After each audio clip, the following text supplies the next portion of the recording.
Dobrý večer, vážení diváci. Vítame vás pri pozeraní nášho televízneho programu Hlas Slovenska. Predtým, než pristúpime k ďalším zložkám nášho programu, by sme chceli zablahoželať k narodeninám dvom našim krajankám. Tak ako pani Julia Koprajdová, tak i Katarína Kolárová slávila svoje narodeniny 17. októbra. Naše priania všetkého dobrého, hlavne veľa zdravia, trošku šťastia a hojnosť božského požehnania od nás prichádzajú žiaľ neskoro, ale za to dvojnásobne srdečne. Niekedy nie je redakcii možné na čas priania zaslať, a tak ďakujeme za vaše porozumenie. Prajeme vám obom ozaj len to najlepšie a dúfame, že sa vám pieseň, ktorú sme pre vás vybrali, bude naozaj páčiť.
Diváci, práve sme sa dozvedeli a žiaľ musíme vám oznámiť, že náš program bude vysielaný naposledy 26. decembra. Shaw Cable nám dnes oznámilo, že nemajú záujem o tento formát programu. Tí z vás, ktorí sú s týmto rozhodnutím nespokojní, môžu zavolať na číslo telefónu 780 8888. A teraz k nášmu programu. V prvej zložke nášho programu vám prinášame časť rozhovoru s univerzitným profesorom Williamom Stanislavom Ďuricom. Pán profesor Ďurica pôsobí toho času na Univerzite Padova v Taliansku. Reportér Slovenskej informačnej agentúry sa s ním nedávno stretol. A teraz pán profesor Milan Ďurica a jeho krédo.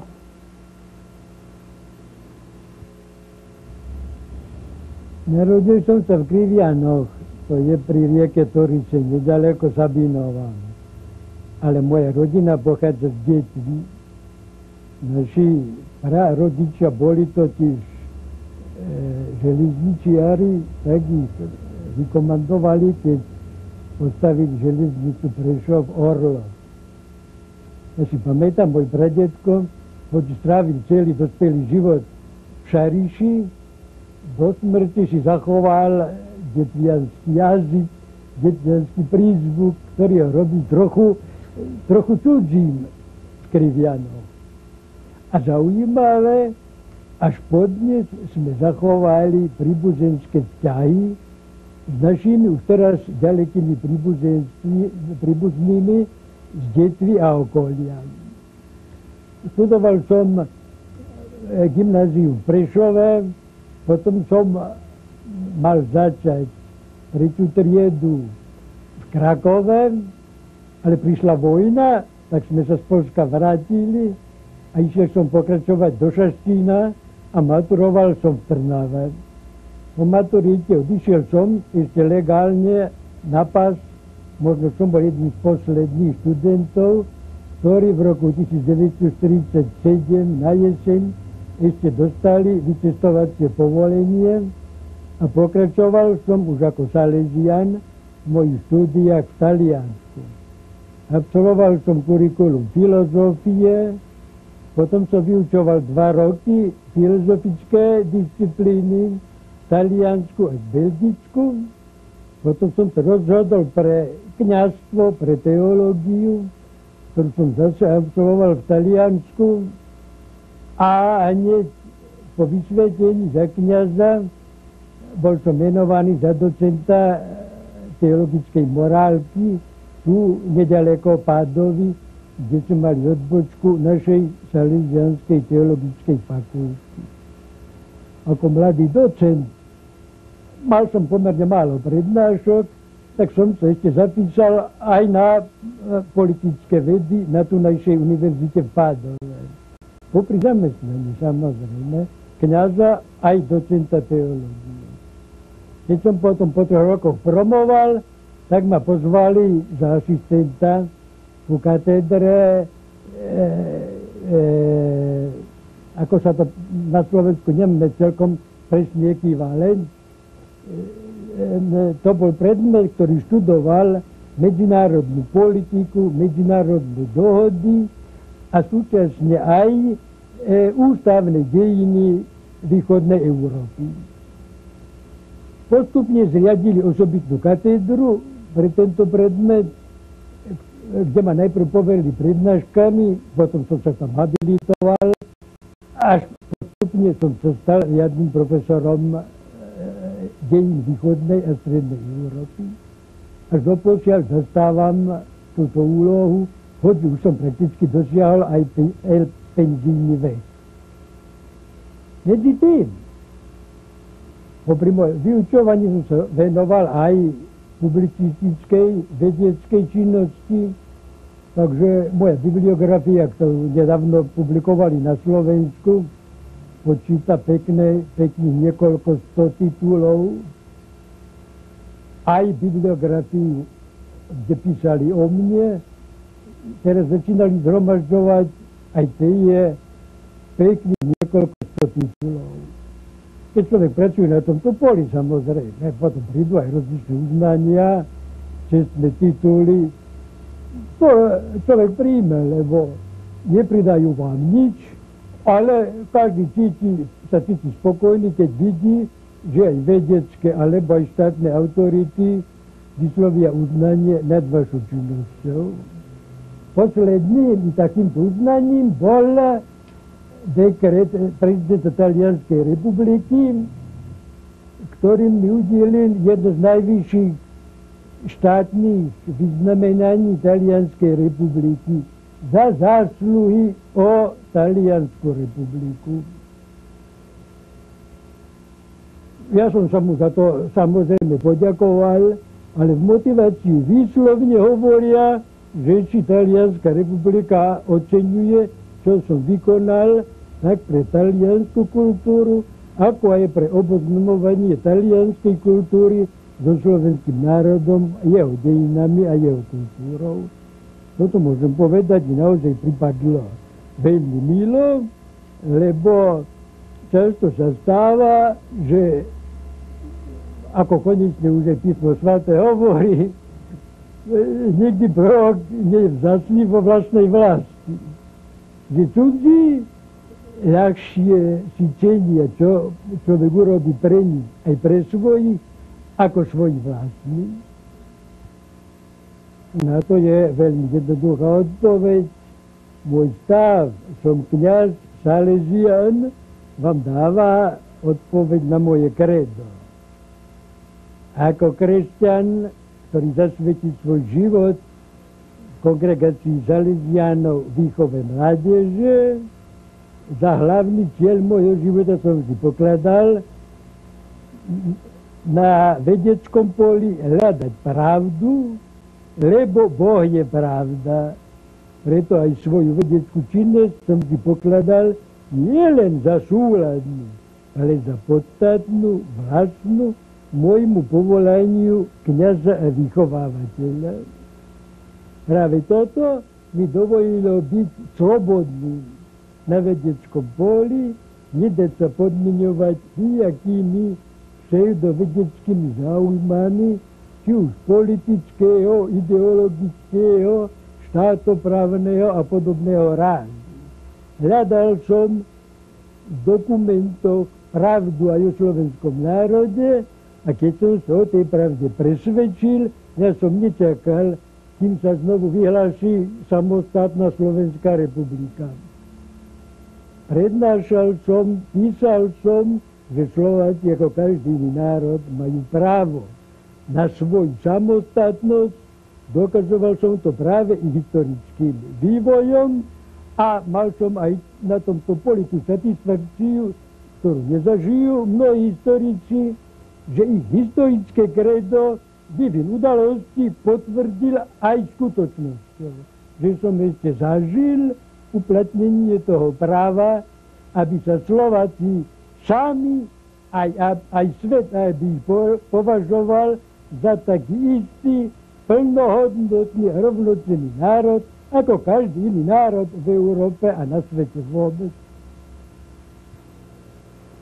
Milí diváci, v našom budúcom programe si budete môcť vypočuť názory profesora Ďuricu o histórii Veľkomoravskej ríši a o Cyrilovi a Metodovi. Svetoznáma operná speváčka Lucia Popová sa narodila v Bratislave 12. novembra 1939. Vyrástla a študovala vo Viedni. Počas svojej kariéry a so svojím širokým repertoárom vystupovala okrem Viedne i v Salzburgu, Paríži, Londýne a New Yorku. Tento rok bola usporiadaná prvá medzinárodná spevácká súťaž na jej počesť Homage to Lucia Pop. Súťaž bola intenzívne náročná a na mimoriadne vysokej úrovni. 22. marca 1996 v zrkadlovej sieni primaciálneho paláca sa 10 finalistov uchádzalo o niekoľko cien. Ako finančnej podpory štúdia, tak i možnosť vystupovať so slovenským operným zborom v budúcej sezóne a iné ceny. Členovia poroty mali ťažkú prácu pred sebou a po vyhlásení cien ani jeden z finalistov však neodišiel na prázdno. Prvé miesto mužov vyhral Markus Verba z Rakúska. Tento len 23-ročný nadaný bariton spieva nám teraz Mozartovú áriu Rivolgette a Luo Squadro.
Výherkyňou v kategórii žien bola Petra Čiba, taktiež z Rakúska, ktorá nám zaspieva áriu Pamíny z druhého dejstva opery Čarovná flauta od Wolfganga Amadeusa Mozarta.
A teraz sa s vami, milí diváci, lúčime.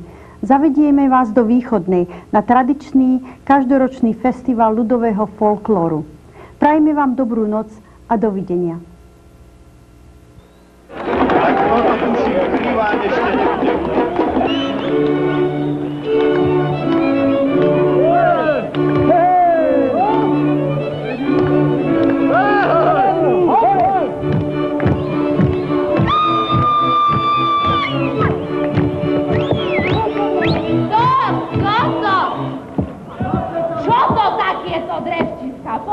Nebojte, babi, berte, sukneme, znoj, ideme. Vyhajme, babi, a vyhraj.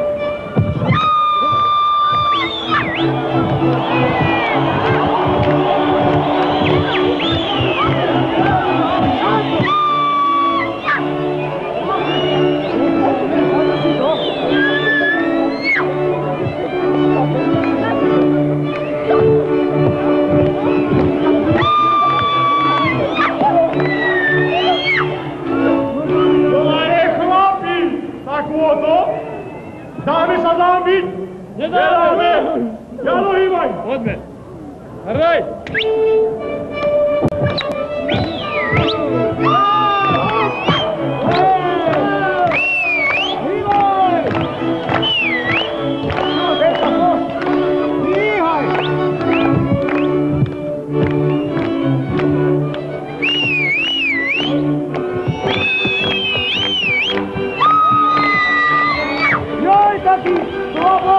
Teraz budú superťažké váhy!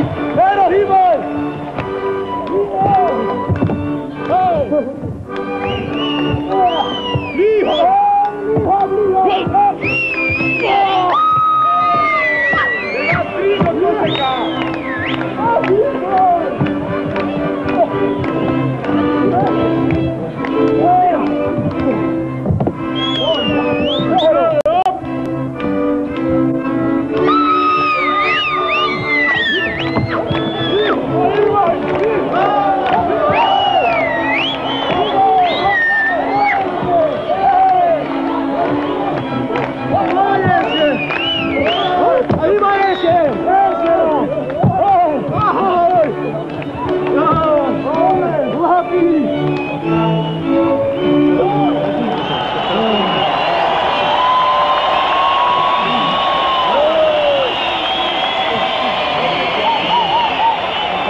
Aby babi tancovali, muzikanti tiež môžu.